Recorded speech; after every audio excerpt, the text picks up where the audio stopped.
Tolong jangan tengok video ni kalau lapar guys. Hai guys, hari tu korang ada ajak Abang Mi kan datang try satu ikan bakar best kat Permata Power. Hari ni Abang Mi sampai guys. Jom kita pergi try. Nama tempat ni restoran ikan bakar Hamzah. Korang tengok sendiri pilihan lauk dia. Ayam bakar, ikan bakar, ulam-ulam pun fresh. Korang tengok sendiri. Tambah mata guys. Mana satu nak pilih ni? Pusing sana pusing sini ni pilihan Abang Mi untuk hari ni. Whatever guys, jom kita makan. Asam wajib guys.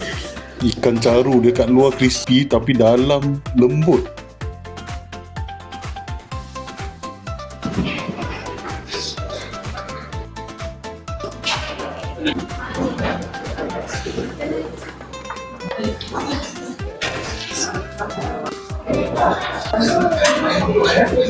Mana yang nak datang ni wajib save video ni. Try komen kat bawah. Korang pernah try tak?